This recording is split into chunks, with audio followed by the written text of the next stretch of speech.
Hello fellow YouTubers, welcome to this special video, which I guess really isn't that special, but it is part 9 of the Ocarina of Time 3-Heart Run. Now, if you need to know anything important about last time, we obtained Farer's Wind, the Zora Sapphire, the Ocarina of Time, and the Master Sword before the long, never-ending cutscene started, and at which point I kind of lost interest, and the part kind of ended because it's just too much. I'm sorry, there was no way we were going to finish anything else after that. So, the goal for this part will be getting the Hookshot, and hopefully the Goron Tunic while we are there. But, you never know with these kind of things. I mean, we're already like a minute into the video, and all we've done is play the Sun Song and started our trek towards Kakariko Village. So who knows, hopefully we'll get as much done as possible. Remember, the goal we're shooting for is about 27, 28 parts, which, when I started looking through my old videos, is surprisingly actually the same amount of parts as, I believe, both the Leaf Green Nuzlocke and the Silver Nuzlocke, which I thought was odd. So, it's just something to think about. But yeah, we've been having a real fun time going through this. If you're curious as to why we have 3 hearts, well, for one, you're stupid because you already clicked on the video and you read it in the title. But we're doing a 3-heart run, which means we're only getting the 3 hearts you start with, and we aren't picking up any more regardless of how bad we need them. We aren't going to, because in reality you don't need them. This is probably the easiest Legend of Zelda game to do this with, because there really isn't an insanely hard part if you think about it. I mean, there are a few harder parts. For example, in the Forest Temple against Stalfos, when you're doing the 2-on-2 battle in the room without the middle, that part is pretty hard, but aside from that, and maybe the Iron Knuckles, there really isn't anything that hard. I mean, even the fight with Ganondorf, it's not that bad. The thing that makes it annoying will be the fact that we will have to race down the tower, and I don't think there's any fairies on the way, and we're not collecting the 4th bottle, so we're just going to be using the 3 bottles we have now. So really, if you think about it, in theory, we have the same amount of hearts now as we will in the final battle with Ganondorf and Ganon. So it'll be rather interesting to see how that goes. But oof, that was we were doing so well avoiding the fires until that one. So he didn't get anywhere. But I've 100% in this game before, and I just don't think there's much of an appeal for that. Okay, so we now officially have, well, we beat him in the race, except, well, we didn't really beat him, we just kept up with him. So, at this point, we have gotten the Hookshot. Spoilers, I guess. But, it's, no, he just said it. This is probably really the defining item in this game, because you figure there's really 2-3 dungeons based around its ability. You figure in the Forest Temple, it's just about the only item you have that's useful until you get the bow. And in an odd twist of fate, because when you're young Link, the boomerang pretty much replaces the usefulness of the slingshot. But as adult Link, the Hookshot is better in the Water Temple when it becomes the long shot, which is probably the only time it's really ever been like that. I mean, because now you figure it reaches further. The bow becomes the item that isn't really that useful at that point, which I always find odd. If you notice, we didn't get Bomb Chews. We have the Lens of Truth because we already did the Well. But aside from that, everything else is probably pretty normal to what you normally see at this point in the game. So let's play the Song of Time. Yeah, the Song of Time to open this door. And we're about 5 minutes through. So hopefully we'll be able to get the Goron Tunic. That's the, bare minimum I want to get done in this part. maybe we'll be able to get the Bolero of Fire, which is my favorite song in this game. I actually know how to play it IRL, which is pretty cool. I mean, it's not that hard. It's like, I think you're F, D, F, D, A, F, A, F, something like that. It's not that hard. You'll play it and you'll be like, yep, that's obviously it. But the Fire Temple's always been one of my favorite dungeons, and I think that's why as a kid I would do it before the Forest Temple, because the Forest Temple, when you're a kid, the Forest Temple's kind of spooky in a weird kind of depressing way, if that makes any sense, because it's dark, it's scary, I don't know, but it's a little bit weird. The Fire Temple, on the other hand, aside from the weird chanting, which as a kid you weren't really attention to, is a rather peaceful dungeon, if you will. Maybe peaceful is not the right word for it, but it's not scary, not at all. And then even like the Shadow Temple has its spooky parts. So that's probably why I've always gravitated towards the Fire Temple, because in my opinion it's probably the best of the dungeons, aside from the Spirit Temple. I do think the Spirit Temple is the best dungeon, but the Fire Temple takes a close second place. I've always been a fan of it, which is why we're going to do it in this part, probably next part, instead of waiting until after the Forest Temple. Plus, I don't think many people know you can skip it. I mean, granted, everybody should know, because you can, I thought we had him. Got all excited. And this thing sucks. It's kind of cool the first time you do it, but just about every time after that, it's just frustrating. Really frustrating.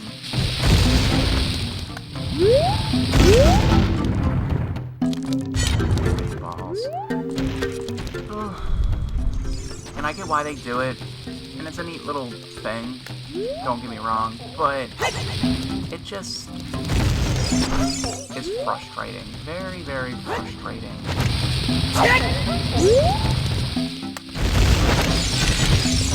And of course I missed him again.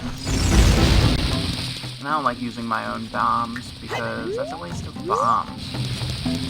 So what I typically do, I don't know why the bombs haven't run back, is I just use the bombs here, because they're free bombs. Might as well make some use out of them. Oh my goodness.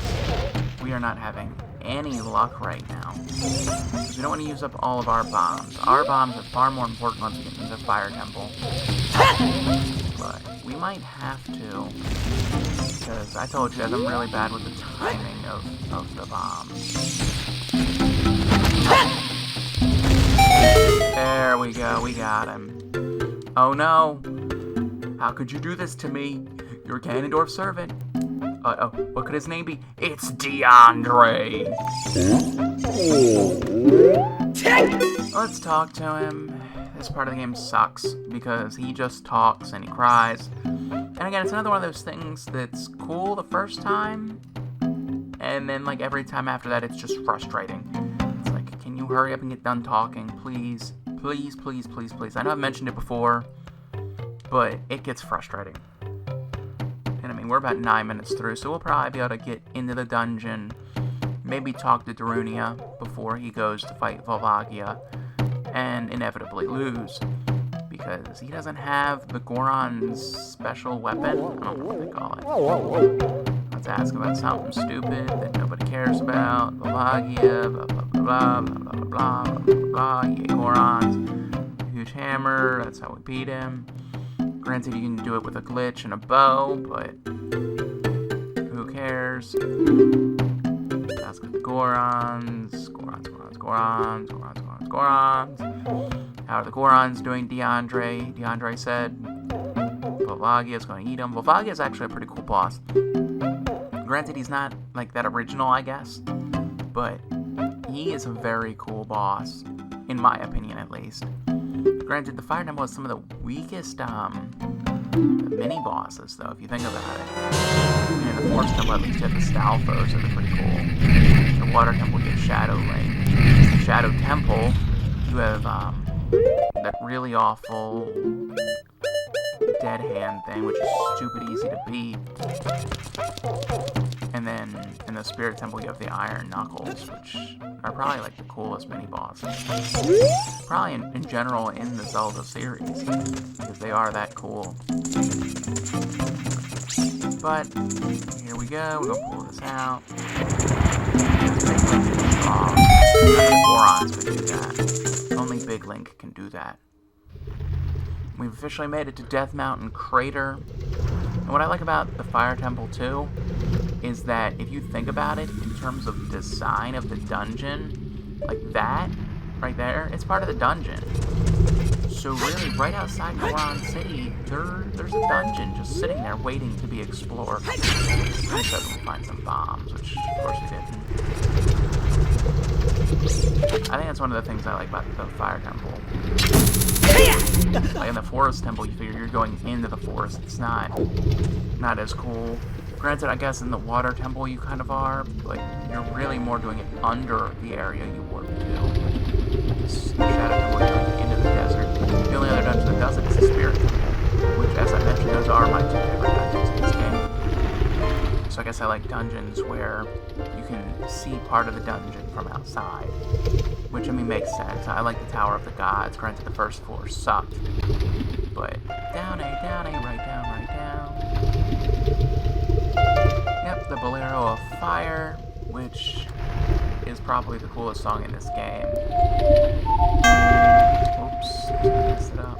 I wish there was a way, like, where if you messed up, like, 100 times, she would just be like, yeah, screw it, I'm leaving. You can figure it out on your own, Link.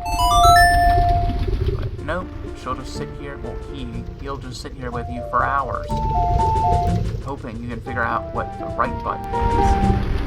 Which is kind of silly if you think about it, but it's a video game. What can you do? But I figure we'll be spending probably about 2 parts in the Fire Temple.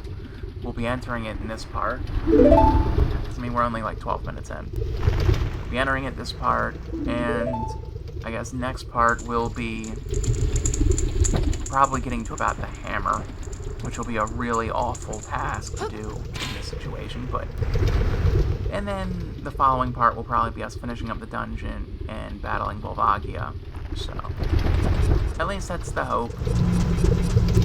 But as I was saying, like that volcano thing and that one are the 2 sides of the dungeon. When we get the map, I'll show you what I mean, because I don't know if I'm explaining it very well. You guys might be confused and go, what is this moron talking about? But here's a good way to get down faster. If you just jump off the ladder and then catch yourself before you hit the ground, go at the bottom way, way faster. That way you ain't gotta climb so much.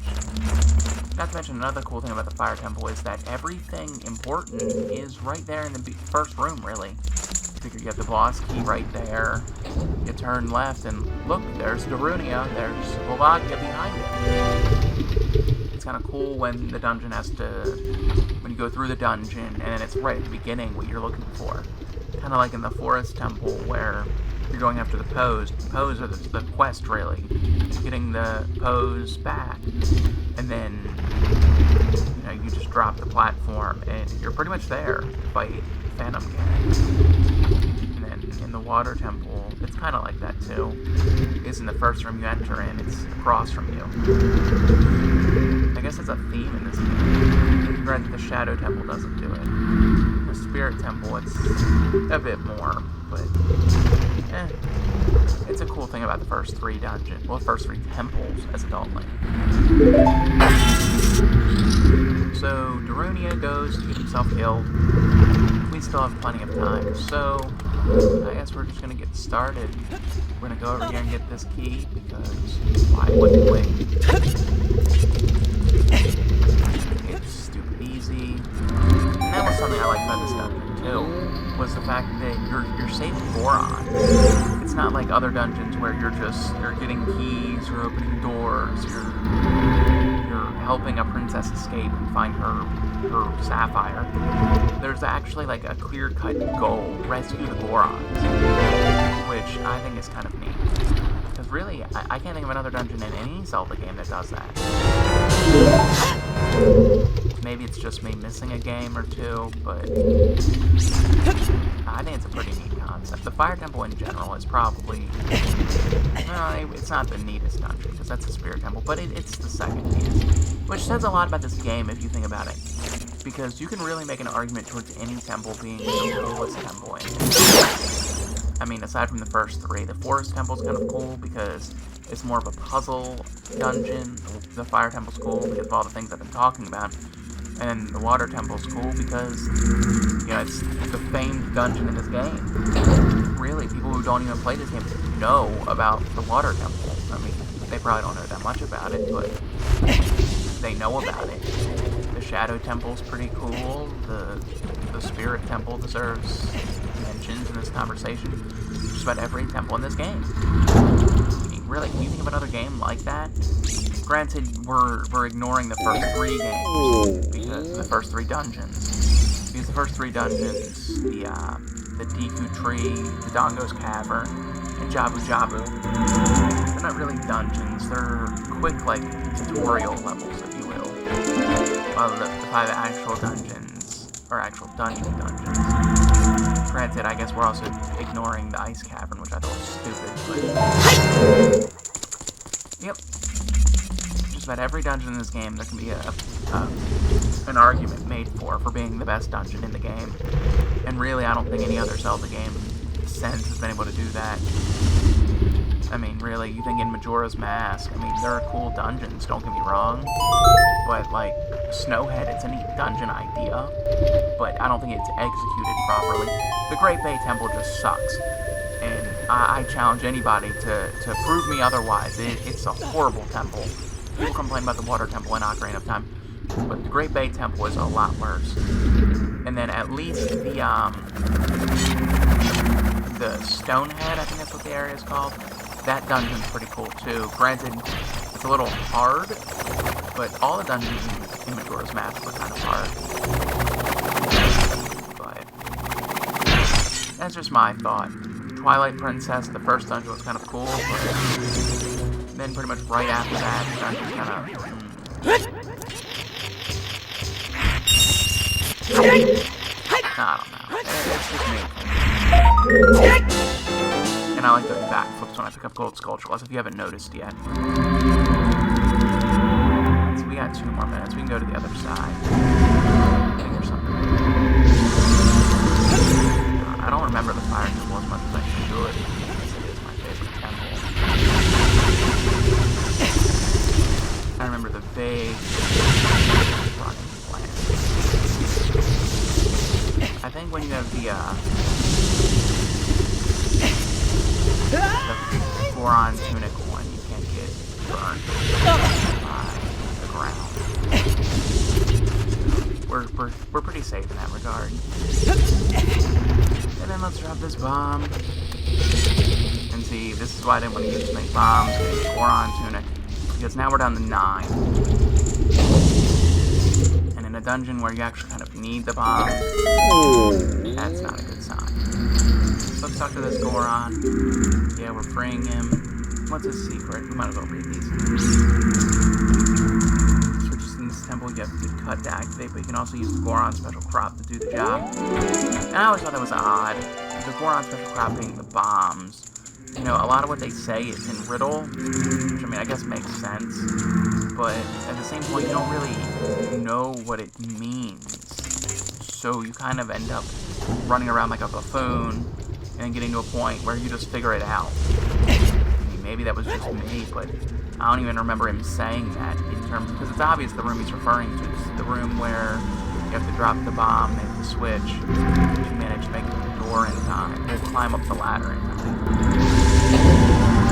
I guess we're just going to stop it here, so if you've enjoyed the video, like, comment, share, subscribe, all that good stuff. But most importantly, check out the next video, because this dungeon's about to get a lot more interesting. This first floor is kind of eh. That's just my thought. But anyway, peace out, I'm Skillets.